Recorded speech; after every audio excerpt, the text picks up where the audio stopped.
एक बार पुनः स्वागत है आपका साधना कैरियर पॉइंट में।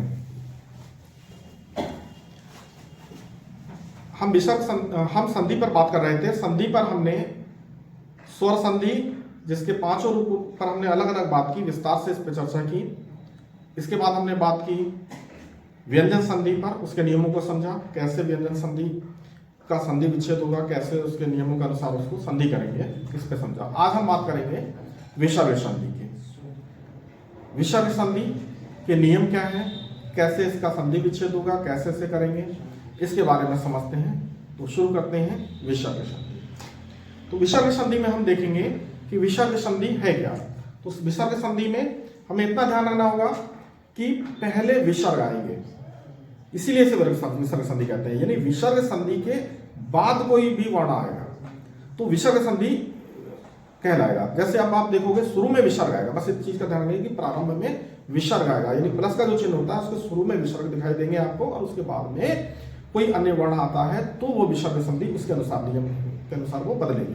ध्यान से देखते हैं पहले नियम में कि अगर नियम एक पहला देख लेते हैं कि शुरू में यदि विसर्ग आ जाए, शुरू में यदि विसर्ग आ जाए और बाद में अगर चौ छ हो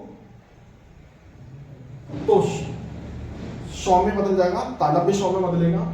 टौ ठो हो तो वो मूर्धन्य शौ में बदल जाएगा, ये विसर्ग मूर्धन्य शौ में बदल जाएंगे। और तौ या थौ हो तो विसर्ग आपका दंत्य शौ में बदल जाएगा। यहां पर आपको थोड़ा सा ध्यान देंगे, देखिए चौ छ क्या है, तालव्य वर्ण है, तो तालव्य वर्ण आ रहे हैं तो तालव्य शौ में बदल जाएगा। टौ ठो क्या है, मूर्धन्य वर्ण है, तो जब मूर्धन्य वर्ण आएंगे विसर्ग के बाद मूर्धन्य वर्ण टौठो आ रहे हैं तो ये मूर्धन्य शौ में बदल जाएगा, सिंपल सा। और यदि विसर्ग के बाद दंत्य वर्ण तो और थो आ रहे हैं तो विसर्ग दंत्य स्व में बदल जाएगा, दंत्य स्व में बदल जाएगा। इस तरह से हम इसको देखेंगे, ठीक है, दंत्य स्व में बदल जाएगा। देखेंगे इसके कुछ नियम, ये हल रूप में होंगे, हलंत होंगे, ठीक है। अब यहां से एक नियम के अनुसार हम देखेंगे, जैसे मैंने एक नियम लिया नि प्लस चल,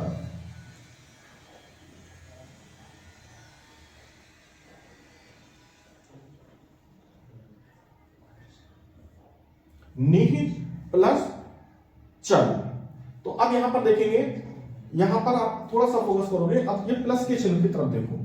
हमने क्या कहा, विसर्ग संधि में हम क्या बात कर रहे थे कि भाई प्रारंभ में विसर्ग आएंगे, तो प्लस के चिन्ह से पहले देखो विसर्ग आ रहा है, इसके बाद में चौ या छौ हो तो शौ में बदलेगा, तो चौ आ गया, यानी विसर्ग और विसर्ग के बाद में चौ आ रहा है तो ये वाला जो विसर्ग है ये किस में बदल जाएगा भी, ये वाला विसर्ग जो है ये शौ में, इस वाले शौ में बदल जाएगा अनंत में। तो इसका संधि कैसे होगी फिर देखेंगे, नि प्लस चल है तो नि, और ये विसर्ग इस वाले सौ में यानी हरंत सौ में बदल जाएंगे, आधे सौ में बदल जाएंगे तो आधा सौ आ जाएगा। देखो चौ और छौ क्या है, तालव्य वर्ण है तो तालव्य सौ में बदला, यानी ये विसर्ग के बाद में चौ आ रहा है तो ये विसर्ग तालव्य सौ में बदल जाएगा, हलंत रूप में आएगा, यानी आधा सौ बन जाएगा निश। अब इसके बाद में जो चौ है वो ऐसे के ऐसे ही उतर जाएगा, क्योंकि विसर्ग का विकार में विकार हो चुका है पहले, तो इस तरह से निश्चल हो जाएगा। क्या हो जाएगा, निश्चल। दूसरा नियम हम देख रहे हैं टॉ और ठो का नियम देखते हैं कि नि प्लस ठुर आ जाए। जैसे मान लो एक नियम इसका लिख लो, नि प्लस ठुर।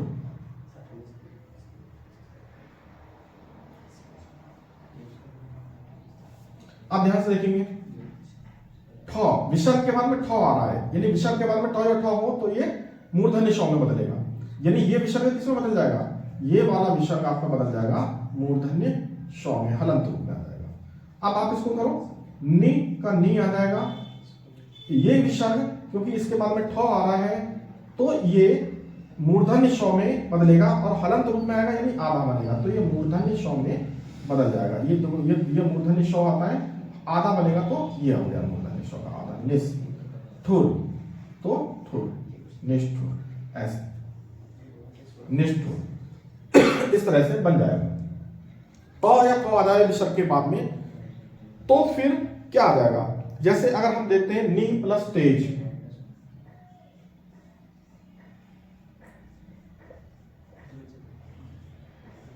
नि प्लस तेज। अब देखें विसर्ग के बाद यदि तो या थो हो तो विसर्ग इस शौ में बदल जाएगा, यानी तो थो क्या है, दंत वर्ण है, ठीक है, तो दंत शौ में ही बदल जाएगा। तो ये शौ जो है वो ये वाले शौ में बदल जाएगा, ये ऐसे करेंगे। तो नी का नी, ये विसर्ग जो है सा में बदल जाएंगे, यानी ये वाला सा आ जाएगा, तेज का तेज आ जाएगा। तो ये शब्द बना जाएगा निस्तेज, निस्तेज।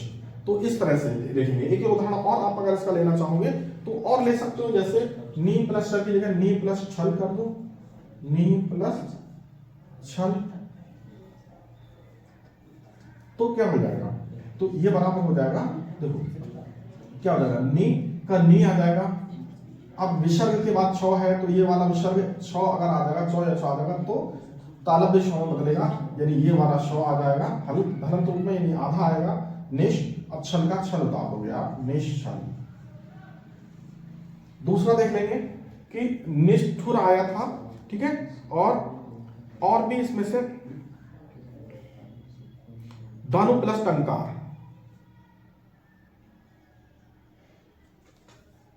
धनु प्लस टंकार, एक शब्द ले लोगे, धनु प्लस टंकार। अब देखो ट आ गया, ट या ठ होता है विसर्ग के बाद में, तो मूर्धन्य शौ में बदलेगा, तो ये विसर्ग किसमें बदल जाएगा, ये वाला विसर्ग बदल जाएगा इस वाले मूर्धन्य शौ में, ऐसे करके। तो क्या हो जाएगा, धनु, अब ये शौ इस वाले शौ में बदल जाएगा, यानी ये वाला शौ हो जाएगा धनुष। अब टंकार का टंकार शब्द आ जाएगा, धनुष टंकार। दूसरा एक ता वाला नियम देख लोगे, नम प्लस ते,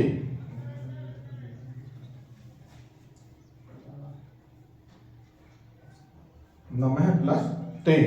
तो अब यहां पर हम देखेंगे, क्योंकि ता आ गया इसके बाद में, तो या था आता है विसर्ग के बाद में, तो और थो जो है आपका दंत्य वर्ण है, तो और थो क्या है, दंत्य वर्ण है, तो विसर्ग जो है दंत्य शौ में बदल जाएगा। तो नमः यानी ये वाला जो विसर्ग है, ये इसके बाद में तो आ रहा है, तो ये दंत्य वाले शौ में बदल जाएगा, दंत्य वाले शौ में बदल जाएगा। तो ये क्या हो जाएगा, ना मा, और ये दंत सा में बदल जाएगा आधे में, यानी हलंत शौ में आधा शौ हो जाएगा, और ते का ते, तो हो जाएगा नमस्ते। क्या हो जाएगा, नमस्ते। तो ये पहला नियम हमारा था कि विसर्ग के बाद यदि चौ छ आएगा, क्योंकि चौ छ आपका तालव्य वर्ण है, तो तालव्य शौ में बदल जाएगा, तो तालव्य शौ में बदल जाएगा। टौ ठो आएगा, अब टौ ठो क्या है, ये आपके मूर्धन्य वर्ण है, तो मूर्धन्य शौ में बदल जाएगा। और तो थो, क्योंकि तो थो जो है आपके दंत्य वर्ण है, तो ये दंत्य शौ में बदल जाएगा।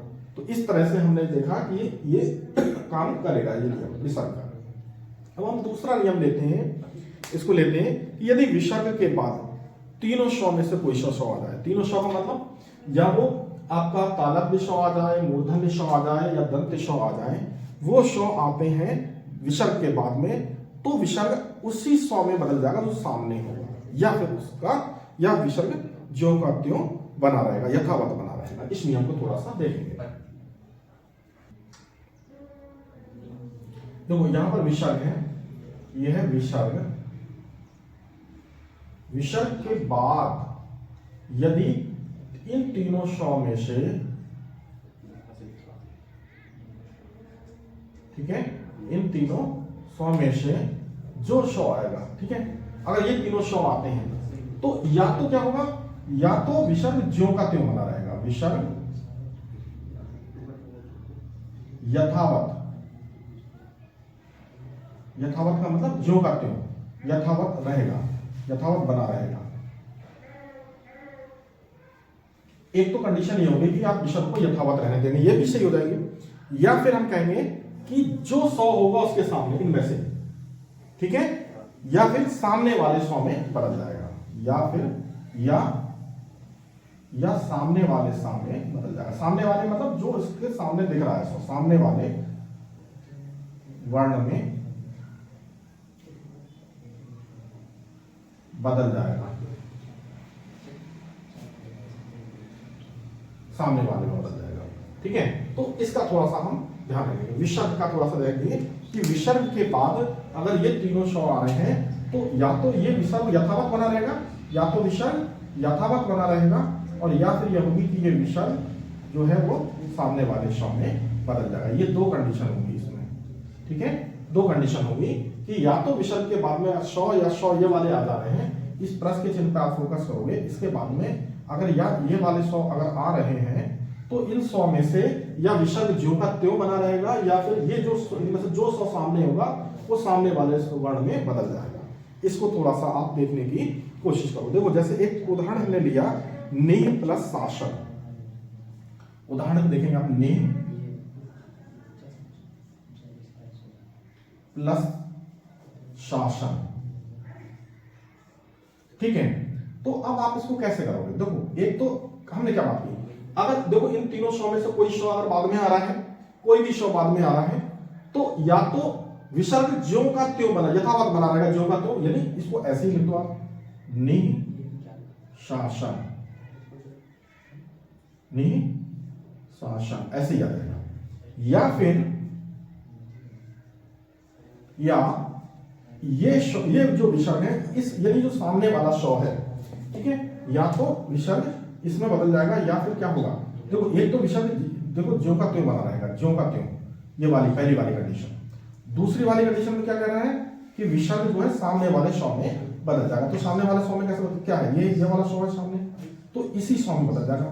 तो इस शव में बदलेगा तो कैसे लेगा, नि, अब ये वाले शव में बदल जाएगा तो निशासन, निशासन, निशासन, क्या हो जाएगा, निशासन।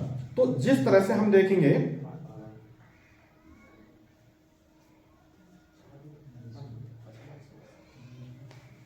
ठीक है, एक और उदाहरण इसका हम देख लेते हैं।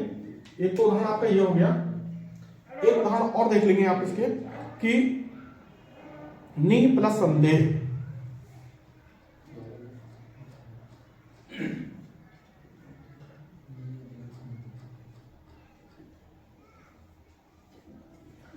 वही रूल्स के अनुसार आप देख लोगे इसको कि भाई यदि या तो ये विसर्ग ज्यों का त्यों बना रहेगा, ठीक है, तो क्या आ जाएगा, निह संदेह, ये वाली कंडीशन आ जाएगी। या फिर क्या होगा, ये सामने वाले शव में बदल जाएगा। तो नी का नी आ गया, और सामने कौन सा शव है, ये वाला शव है, तो ये विसर्ग इसी वाले शव में बदल जाएगा। तो हो जाएगा निस्संदेह, निस्संदेह, निस्संदेह, निस्संदेह। तो ये इस तरह से हो जाएगा। देखो इस शव का भी बात हमने कर ली, इस शव की भी हमने बात कर ली। इसके बारे में भी आप अगर इसके कुछ उदाहरण हम देखेंगे, अगर मिलते हैं, तो उसके हिसाब से भी आप उसमें कर लोगे।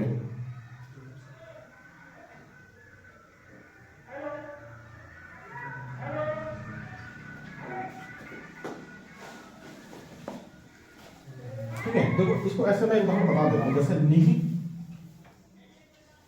प्लस सट, एक आ गया निह प्लस शट, ठीक है, निह प्लस शट आ गया। तो अब आप इसको कैसे करोगे? अब आप यहां पर देखो, या तो आप निह शट ऐसे ही कर दो, इसलिए शब्द को ज्यों का त्यों रखोगे तो क्या हो जाएगा, निह शट, निह शट। या फिर हम उसको क्या करेंगे, या फिर हमको इसको बदल देंगे, तो ये वाला शव सामने वाले शव में बदल जाएगा। तो क्या हो जाएगा, तो ये आपका हो जाएगा निश शट, निशट, इस तरह से। तो हमने तीनों तरह के उदाहरणों को हमने समझने की कोशिश करी। तीनों तरह के शव के एक उदाहरण मैंने लिया कि अगर ये वाला शव आता है तब भी देखो ज्यों का त्यों, ये दोनों तरह से, दोनों ही तरह से सही हो जाएगा, या तो ये या ये, या ये, ठीक है, ठीक है, या ये, तो दोनों ही इसके सही रूप होंगे। तो आप इस वाले नियम में इतना ध्यान रखोगे कि जो सा दिया हुआ है, या यथावत वाला दिया है तो वो भी सही है, और उसको अगर सामने चेंज किया है तो इतना ध्यान रखेंगे कि सामने वाले शव में चेंज होगा। तो ये तो हमारा एक नियम था दूसरा नियम, पहले नियम पे हम बात कर चुके हैं, तो ये दूसरा नियम हमारा 100 का होगा कि 100 विसर्ग के बाद में अगर 100 होते हैं तो इस तरह से विसर्ग को बदलते हैं। एक और नियम पे हम बात करेंगे, इसको देख लेंगे आप। अब हम एक और नियम लेते हैं जिस पे हम बात करेंगे कि विसर्ग को रॉ में बदलेगा। ठीक है, ठीक है। तो ये है कि भाई विसर्ग के पहले और आ से कोई भिन्न स्वर आए और विसर्ग के बाद किसी स्वर, किसी वर्ग का तीसरा, चौथा या पांचवा वर्ण हो। ठीक है, तो नियम देख लेते हैं, इसको बता देते हैं।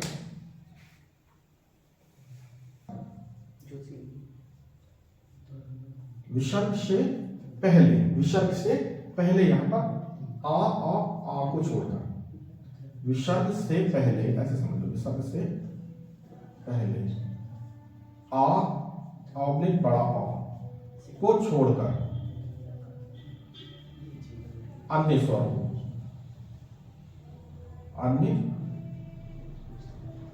अन्य स्वर हो। विसर्ग से पहले इन दोनों आ को छोड़कर, छोटा आ और बड़ा आ को छोड़कर कोई अन्य स्वर, कोई अन्य स्वर, जैसे छोटी ई हो जाए, छोटा ऊ हो जाए, ठीक है, अन्य कोई स्वर हो, मतलब ये दोनों स्वर ना हो, इन दोनों को छोड़कर बात हो रही है कि भाई आ और आ को छोड़कर, इन दोनों को छोड़कर कोई अन्य स्वर हो पहले, विसर्ग से पहले। ये बातें हमने पहले की बात करी, विसर्ग से पहले अगर आ और आ को छोड़कर कोई अन्य स्वर हो, मतलब आ और आ ना हो, कोई अन्य स्वर हो विसर्ग से पहले, और बाद में हमने बात की कि तीसरा, चौथा, पांचवा, यानी 345, तीसरा, चौथा और पांचवा, इसके बाद में, यानी इस चिन्ह के पहले अगर विसर्ग है और विसर्ग के पहले और आ को छोड़कर कोई अन्य स्वर हो, और बाद में या तो कोई स्वर हो, या तीसरा, चौथा या पांचवा वर्ण हो, तीसरा, चौथा, पांचवा वर्ण, या फिर तीसरा, चौथा या पांचवा वर्ण हो, या फिर हम कहते हैं या, र, ल, व और ह हो। ठीक है, या, र, ल और व और ह हो। तब क्या होगा, तब ऐसी कंडीशन में क्या होगा, विसर्ग का रॉ में परिवर्तन हो जाएगा। तब हम क्या करेंगे, ऐसी कंडीशन अगर होती है तब ये जो विसर्ग है, विसर्ग का यहां पर हम देखेंगे कि ये जो विसर्ग है, ये विसर्ग ये रॉ में बदल जाएगा। किसमें बदल जाएगा, रॉ में बदल जाएगा। विसर्ग का रॉ में बदलाव, ये रॉ में बदलाव हो जाएगा। एक उदाहरण देखेंगे, देखो दु प्लस उपयोग, उदाहरण को देखोगे, इस उदाहरण को कैसे समझ लेते हो इसको, कि इस चिन्ह को देखोगे आप यहाँ पर कि अगर विसर्ग के ये चिन्ह प्लस का चिन्ह है, यहां अगर विसर्ग आ जाए, ये विसर्ग है, और इस विसर्ग से पहले का जो स्वर है, इन दोनों अ और आ को छोड़कर, यानी छोटा अ और बड़े अ को छोड़कर कोई अन्य स्वर हो, और बाद में प्लस के चिन्ह के बाद में स्वर हो 3, 4, 5, तीसरा, चौथा, पांचवा वर्गीय व्यंजन हो, या य, र, ल, व या ह हो, तो विसर्ग रॉ में बदल जाएगा। उदाहरण देखेंगे, देखो हमने बात की दु प्लस उपयोग, यहां पर देखेंगे दु प्लस उपयोग। अब ध्यान देखो, नियम को देखो, पहले प्लस के चिन्ह पर फोकस करो, प्लस के चिन्ह पे, यानी इस चिन्ह पे आप देखोगे, इस चिन्ह पर से पहले विसर्ग है, और विसर्ग से पहले आ और आ को छोड़कर कोई अन्य स्वर हो, तो देखो छोटे ऊ की मात्रा यानी छोटा ऊ है, यानी आ और आ के अलावा दूसरा स्वर आया है ना, यानी विसर्ग है, विसर्ग में कोई अन्य स्वर आया है आ और आ को छोड़कर, यानी छोटा ऊ आया है। तो ये शर्त पूरी होगी कि विसर्ग से पहले आ और आ को छोड़कर अन्य स्वर हो, यानी विसर्ग से, ये प्लस के चिन्ह में पहले विसर्ग है और विसर्ग से पहले ऊ स्वर आया है, और बाद में या तो स्वर हो, या तीसरा, चौथा, पांचवा वर्ण हो, या अंतस्थ हो। तो बाद में हम देखते हैं कि बाद में क्या आया है, यहाँ पे बाद में ये ऊ आया है, ऊ। तो जब बाद में ये ऊ आया है, ऊ, तो यहाँ पर क्या है, ये नियम लागू हो गया, कोई स्वर आ गया, तो ये स्वर विसर्ग जो है वो रा में बदल जाएगा, यानी ये वाला विसर्ग किसमें बदल जाएगा, ये रा में बदल जाएगा। ठीक है, तो अब क्या होगा, ठीक है, अब देखो रा में बदलेगा तो क्या हो जाएगा, अब देखो रा में बदल के देखो इसको, दा पे ऊ की मात्रा लगी दु, विसर्ग रा में बदल जाएगा। अब ये रा में ऊ जोड़ेंगे तो रू हो जाएगा, दुरु। अब योग का प्रयोग, दुरुपयोग, दुरुपयोग क्या हो जाएगा, दुरुयोग, दुरुयोग। दुरुपयोग, ठीक है, दुरुपयोग, ठीक है, दुरुपयोग, दुरुपयोग, ठीक है, दुरुपयोग। इस तरह से हम देख लेते हैं। एक और उदाहरण देख लेते हैं, नी प्लस मल, नी प्लस मल, ध्यान से देखिए, नी, ठीक है, एक नियम तो ये हो गया, एक आप इसको देख लो, नी प्लस मल। अब देखो ध्यान से, देखो यहां पर तो ऊ था, तो ये रा जो है इसमें रू हो गया, लेकिन यहाँ पर स्वर नहीं है, माँ है, तो ये वाला जो विसर्ग रा में बदलेगा तो रा हलंत रह जाएगा, यानी आधा होगा तो ऊपर जाएगा। अब देखो नी का नी, अब ये विसर्ग क्या होगा, रा में बदलेगा, जब रा में बदलेगा तो अगले वाले अक्षर के ऊपर लग जाएगा, यानी मन लिखेंगे हम, तो ये विसर्ग जो रा में बदलेगा तो वो यहाँ आ जाएगा रा के रूप में, ये वाला विसर्ग ये आ गया, ये रा के रूप में, क्योंकि आधा स्वर यानी हलंत रूप में रा आएगा तो सिर के ऊपर जाके बैठेगा, काफ वर्ण में, काफ रौ में आएगा वो, तो निर्मल, ठीक है, तो निर्मल हो जाएगा। तो ये जो हम बात कर रहे हैं तीसरे नियम की, इसके विसर्ग की, तो यहाँ आप इसको थोड़ा सा समझने की कोशिश करेंगे। एक और है, देखो नी प्लस जल, हाँ यहाँ पर देखो म आएगा, ठीक है, प फ ब भ म, ठीक है, तो कोई भी इसके बाद वर्ण आए, पांचों वर्ण आ गया, देखो पांचों वर्ण हमने कहा कि तीसरा चौथा या पांचों वर्ण अगर होगा इसके बाद में तो ये राम में बदलेगा, तो देखो राम में बदला। एक हमने बात कहा नी प्लस जल की बात करी कि नी प्लस जल है या नी प्लस आशा है, तो वो एक उदाहरण और लिख लो, नी प्लस जल, तो क्या हो जाएगा, ये जा, अब देखो विसर्ग के बाद में जौ आ गया, चौ छ जौ, तीसरा वर्ग आ गया, तो ये विसर्ग जो है रा में बदल जाएगा, तो नी का नी आ जाएगा। अब ये रा में बदलेगा तो इधर जा है, स्वर है नहीं, तो ये अगले वाले स्वर वर्ण के ऊपर लग जाएगा, यानी जल लिख दोगे, और ये वाला जो रा में बदला ये इसके ऊपर लग जाएगा, ये इस रूप में निर्जल, ये देखो ये निर्जल, ठीक है। एक उदाहरण और देख लोगे, नी प्लस आशा, यहां पर समझने की कोशिश करोगे आप, नी प्लस आशा,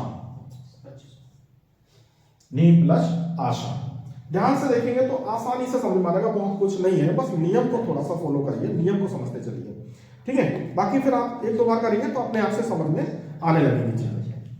नी प्लस आशा पे हमने बात करी, देखो विसर्ग से पहले ई है, यानी और आ को छोड़कर कोई अन्य स्वर, और बाद में क्या है आ, यानी स्वर आ गया, तो विसर्ग रौ में बदल जाएगा, नियम कंप्लीट हो रहा है, तो बस कर दीजिए, तो क्या हो जाएगा नी, तो नी का नी उतारेंगे, और विसर्ग के बाद में पहले ई है और बाद में आ है, यानी पहले और आ को छोड़कर कोई अन्य स्वर और बाद में आ यानी स्वर आ रहा है, तो विसर्ग रौ में बदल जाएगा। अब रौ में बदलेगा, इधर आ रहा है तो रा में आ जोड़ेंगे तो रा हो जाएगा, तो निरा हो जाएगा, निरा, ठीक है, ये संधि होगी हमारी खत्म होगी, शा बचा तो शा का शा उतार देंगे, तो निराशा, निराशा, तो इस तरह से ये संधि हो जाएगी इसकी।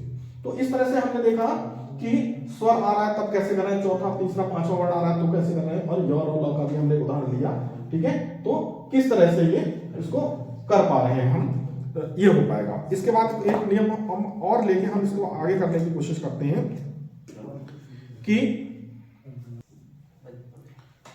हम देखते हैं कि यदि विसर्ग के पहले अ स्वर हो और आगे कोई आ अथवा कोई षडोष व्यंजन हो, तब क्या करेंगे, ठीक है। देखो हमने कहा प्लस का चिन्ह लगाएंगे, यानी शुरू में विसर्ग आ जाएगा, विसर्ग आ जाएगा, और विसर्ग से पहले इधर आ स्वर हो, अ या आ, ठीक है, ठीक है, ये स्वर हो यहां पर और विसर्ग हो, और बाद में क्या हो, बाद में कह रहा है कि तीसरा चौथा पांचवा, ठीक है, किसी वर्ग का तीसरा चौथा पांचवा, इसके बाद में तीसरा चौथा या पांचवा वर्ण आए, या फिर, ठीक है, या फिर या रा ला व और ह हो, ठीक है, इसके बाद में या रा ला व और ह हो, तो ठीक है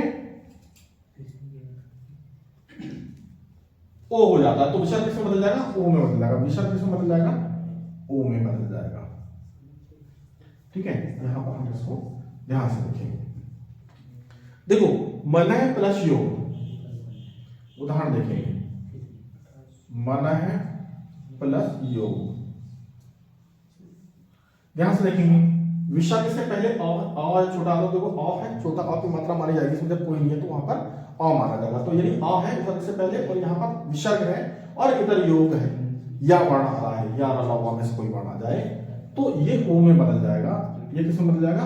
ओ में बदल जाएगा, ओ में बदलेगा। ये वाला विसर्ग किस में बदलेगा? ओ में। तो क्या हो जाएगा? मन। अब ये ओ में बदल जाएगा विसर्ग तो मनो हो जाएगा और योग का योग, मनो योग, मनो योग हो जाएगा। ठीक है, जैसे एक और ले लेंगे, वयः प्लस वृद्ध, वयः प्लस वृद्ध। अब देखो वह आ गया, यार लो वह, और यहां विसर्ग से पहले अ है और यहां विसर्ग है, तो ये वाला विसर्ग किसमें बदल जाएगा? ओ में बदल जाएगा। जब ये ओ में बदलेगा तो क्या हो जाएगा फिर हमारा? वयः का वयः, अब विसर्ग ओ में बदल गया यानी ओ की मात्रा लग जाएगी, तो वृद्ध का वृद्ध होता है, वयो वृद्ध, वयो वृद्ध। और संधि को इसके और एक दो उदाहरण करने की कोशिश कर सकते हो आप। ठीक है, मन है प्लस रथ लिख लोगे, मन है प्लस रथ,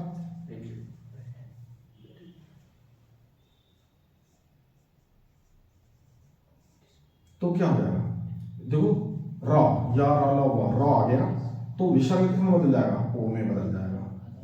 और शुरू में आ है तो आप विसर्ग से पहले आ, यानी नाम में आ है जुड़ा हुआ, विसर्ग से पहले अ जुड़ा हुआ है और बाद में रा जुड़ा हुआ है, तो या बाद में कोई भी आ रहा है, हो आ रहा है, तो विसर्ग ओ में बदल जाएगा। तो अब ये क्या होगा? मन का मन उतार लोगे आप, मन, और विसर्ग ओ में बदलेगा तो ओ की मात्रा लग जाएगी और रथ का रथ उतार दो, मनोरथ। बस नियम थोड़ा सा ध्यान रख लेना है तो हो जाएगा क्वेश्चन में, आपको बस इतना सा ध्यान रखना है। ठीक है, रजह प्लस गुण, देखो रजह प्लस गुण, तो अब देखो ग, क ख ग, तीसरा वर्ण आएगा, तो तीसरा वर्ण आ जाएगा और इधर विसर्ग से पहले अ शामिल है जा में, तो क्या हो जाएगा? ये विसर्ग जो है ओ में बदल जाएगा। ओ में बदलेगा तो रज का रज आ जाएगा, और ये विसर्ग ओ में बदलेगा तो इसमें ओ की मात्रा लगा दो, गुण का गुण लिख दो, तो क्या हो जाएगा? रजोगुण, रजोगुण। ठीक है, नी।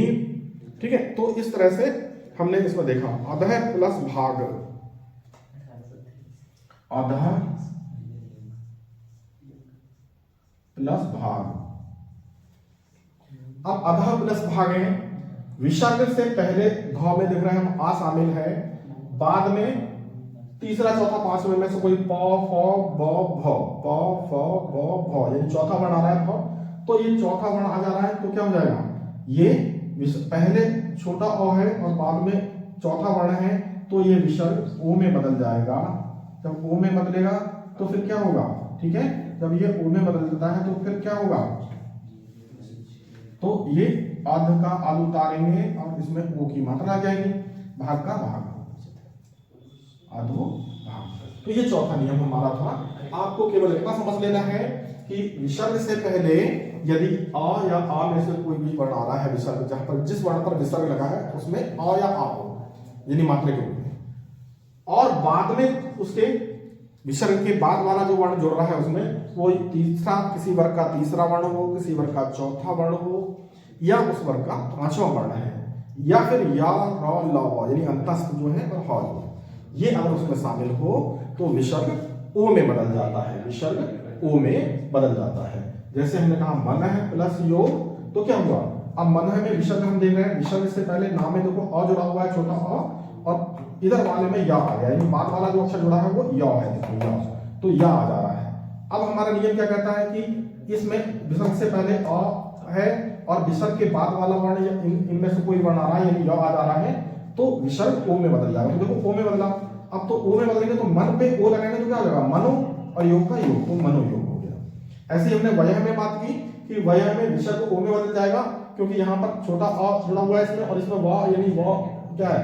अंतस्थ वर्ण आ रहा है, तो ये वयः की जगह वय लिखेंगे हम, और विसर्ग ओ में बदलेगा तो वयो हो जाएगा, और वृद्ध का वृद्ध हो जाएगा तो वयो वृद्ध। तो इस तरह से हम इसको करेंगे। हम अगला नियम इसमें और ले लेते हैं, एक पांचवा नियम हम इसको देखते हैं कि यदि विसर्ग के बाद र व्यंजन हो तो विसर्ग का लोप हो जाता है और उसके पहले का वर्ण दीर्घ वर्ण हो जाता है। ठीक है, इस वर्ण को हम ले लेते हैं यहाँ पे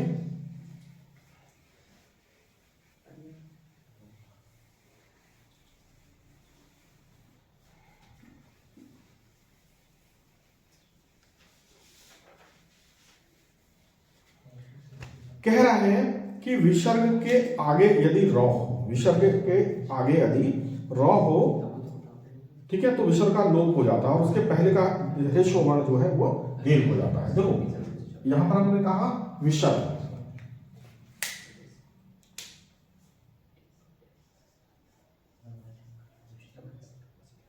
ठीक है, 5वें नियम की बात कर रहे हैं। विसर्ग है और उसके बाद में, विसर्ग के बाद में यदि, विसर्ग के बाद में यदि र वर्ण आ जाए, र, विसर्ग के बाद में यदि र हो और इससे पहले अगर कोई लघु स्वर हो, लघु का मतलब ह्रस्व स्वर कह लो आप, ठीक है, लघु स्वर या ह्रस्व स्वर हो, ह्रस्व स्वर हो, ठीक है, किसी ह्रस्व स्वर में अगर विसर्ग जुड़ा हुआ है, किसी ह्रस्व स्वर के साथ अगर कोई विसर्ग जुड़ा हुआ है और उसके बाद में यदि र आ रहा है, ह्रस्व स्वर के साथ में अगर विसर्ग जुड़ा हुआ है और बाद में उसके र जुड़ रहा है, तो इसमें हमें ये ध्यान देना है कि जो ये विसर्ग होगा, ठीक है, तो क्या होगा, तो उसमें विसर्ग का लोप हो जाता है। तो इस विसर्ग का क्या हो जाएगा, इस विसर्ग का लोप हो जाएगा, यानी ये खत्म हो जाएगा, लोप होगा, लोप हो जाएगा।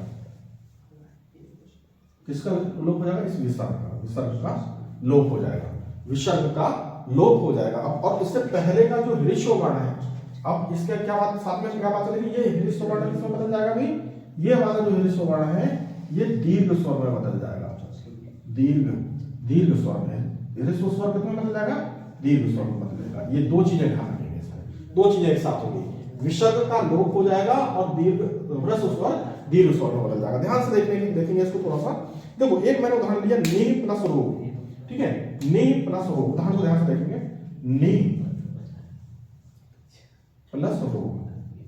अब पहले तो नियम देखो, क्या नियम अप्लाई हो रहा है इसमें, नियम देखो, विसर्ग से पहले ह्रस्व स्वर हो, देखो विसर्ग से पहले ह्रस्व स्वर है, छोटी की मात्रा यानी ह्रस्व स्वर है, विसर्ग से पहले ह्रस्व स्वर हो, यानी नी पे छोटी की मात्रा यानी विसर्ग से पहले ह्रस्व स्वर है, और बाद में रा हो, तो देखो बाद में रा है, तो क्या होगा, ये विसर्ग का लोप हो जाएगा। इसका मतलब ये है, और सबसे पहले क्या होगा, ह्रस्व स्वर दीर्घ स्वर में बदल जाएगा, तो यानी ना पे छोटी की जगह बड़ी की मात्रा लग जाएगी, तो नी हो जाएगा, और ह्रस्व का, इसका विसर्ग का लोप हो जाएगा, और बाकी के साथ साथ जो का त्यों आ जाएगा, यानी नी रो, विसर्ग गायब, उसका कोई मतलब नहीं। तो बस इतना ही होगा कि इसमें ह्रस्व स्वर दीर्घ में बदल जाएगा, ठीक है। अगर विसर्ग जिस वर्ण पे लगा हुआ है वो उसमें पहले अगर ह्रस्व स्वर लगा है, जिस वर्ण पे विसर्ग लगा है उससे पहले ह्रस्व स्वर है, तो ये ह्रस्व स्वर दीर्घ स्वर में बदल जाएगा, ये ह्रस्व स्वर दीर्घ स्वर में बदल जाएगा, और ये विसर्ग का लोप हो गया। देखो यहाँ पर विसर्ग नहीं आया, रो का रो लिख दिया, नी रो हो जाएगा। एक उदाहरण ऐसे आपने देखा, जैसे नी प्लस रस, एक उदाहरण और देखेंगे, नी प्लस रस, तो क्या हो जाएगा, ध्यान से देखेंगे, नी, अब देखो विसर्ग से पहले जो वर्ण आया है उसमें छोटी ई की मात्रा यानी ह्रस्व स्वर है, और बाद में रा आया है, विसर्ग के बाद में रा आ जाए, तो इस विसर्ग पे जो छोटी ई की मात्रा लगी है, ह्रस्व स्वर जो है वो दीर्घ में बदल जाएगा, तो नी हो जाएगा पहले, तो विसर्ग का लोप हो जाएगा, तो रस का रस उतार देंगे, तो नी रस, नी रस, ठीक है। एक उदाहरण और प्लस आप कर लेंगे, नी प्लस राव, देखो नी प्लस राव, ठीक है। तो आप क्या करोगे, इसको ध्यान से देखोगे, तो देखो पहले छोटी ई है यानी ना पे बड़ी की मात्रा लगेगी नी, और बाद में जो रा है ये विसर्ग का लोप हो जाएगा और राव का राव आ जाएगा, नी राव। तो इस तरह से हमने देखा कि हम इसका, इस समास को, इस संधि को कर सकते हैं, विसर्ग संधि पे 5वें नियम के ऊपर हमने बात करी, ठीक है।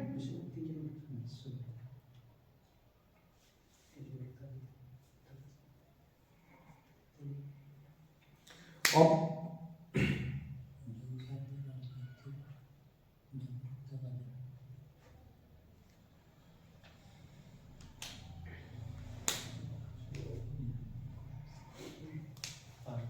एक नियम ये है, छठा नियम आप यहां पर देख लोगे कि विसर्ग के बाद,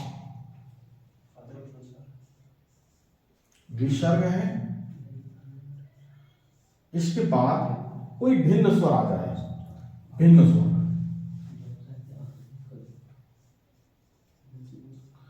तो क्या होगा, तो विसर्ग का लोप हो जाएगा। जैसे अतः प्लस एव, तो यहां पर विसर्ग का क्या हो जाएगा, लोप हो जाएगा। ठीक है, जैसे हमने बात की अतः प्लस एव,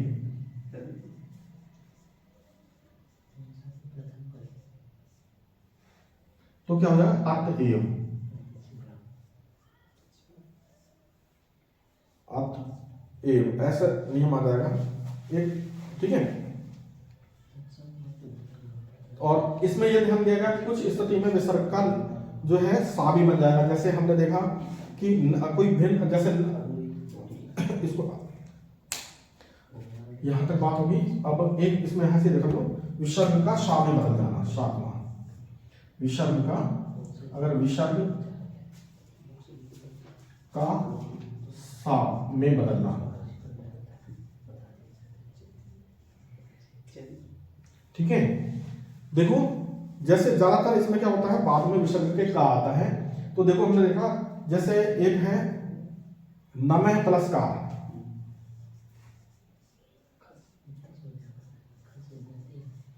तो यहां पर हम देखेंगे तो ये जो स है, ये विसर्ग है, ये सा में बदल जाएगा, नमस्कार हो जाएगा, है ना, नमस्कार। या फिर भा प्लस कर, भा प्लस कर, तो ये हो जाएगा भास्कर। क्या हो जाएगा, भास्कर। ये वाला ही सा में बदलेगा, इसको भास्कर हो जाएगा। ठीक है, तो ये संधि थी विसर्ग संधि। इसके साथ में कुछ विशिष्ट तरह की संधियां भी होती हैं, उनको भी हमें ध्यान देगा। महत्वपूर्ण संधियां कभी कभी पूछ लेता है पेपर में कि महत्वपूर्ण संधियां कौन कौन सी हैं, कुछ अलग तरह से। संधि का नाम तो नहीं पूछेगा, लेकिन पूछ लेगा इसका संधि विच्छेद क्या होगा, यह संधि क्या बनेगी। ठीक है, तो उस पर भी हम थोड़ी सी बात कर लेते हैं।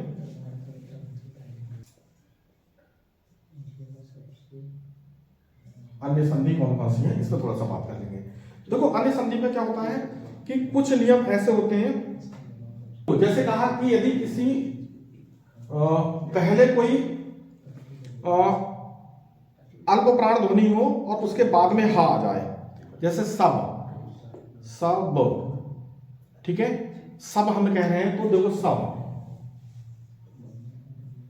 इसको आप ऐसे नियम लिख लो, यानी अल्प प्राण ध्वनि पहला नियम। इसमें विशिष्ट प्रकार की होती है, कभी नियम जरूर नहीं है हर चीज में लागू हो, क्योंकि इसीलिए विशिष्ट तरह की संधियों में हम इसको रखते हैं। तो पहले तो आप इसको ऐसे समझ लो, जैसे मैंने कहा सब, अब इसके बाद ही आया। अब ध्यान देते हैं कि बौ क्या है, अपना एक अल्प प्राण ध्वनि है। तो यहाँ पर इस तरह से हम इसको देख लेते हैं कि अल्प प्राण ध्वनि के बाद में अगर हा आता है तो ये भा में बदल जाएगा। तो सब प्लस सब का क्या हो जाएगा, सभी, सब प्लस ही बराबर क्या हो जाएगा, सभी हो जाएगा। ठीक है, और इसके और भी हो जाएगा, अब प्लस ही, इन प्लस ही, इन्हीं, ठीक है, और अब प्लस ही, तो क्या हो जाएगा, अभी। ऐसे तरह की संधियां आ जाएंगी। ठीक है, और कभी कभी क्या होता है,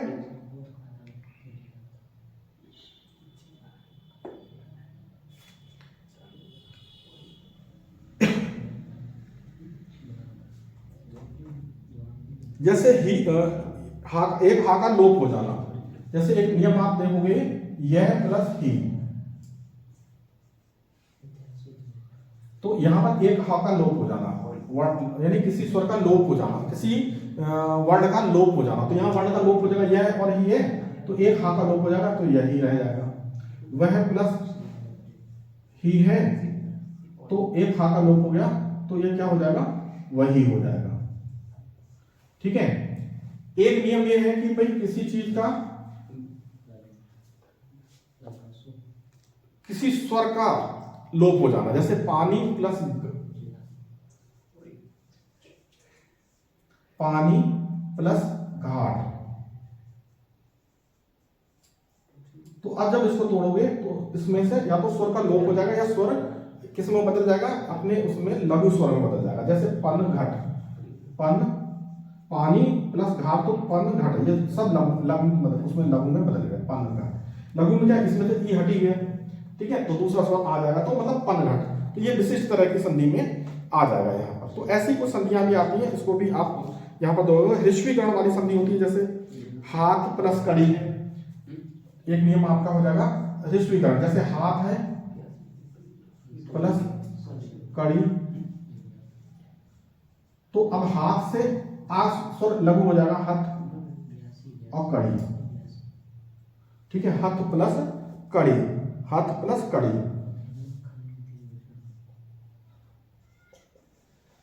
हथ कड़ी हो जाएगा। तो यहां पर हाथ की जगह हथ हो जाएगा, ठीक है।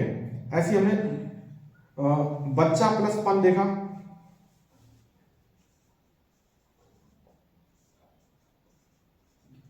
तो ये क्या हो जाएगा, बच्चा की जगह बचपन हो जाएगा, तो बचपन।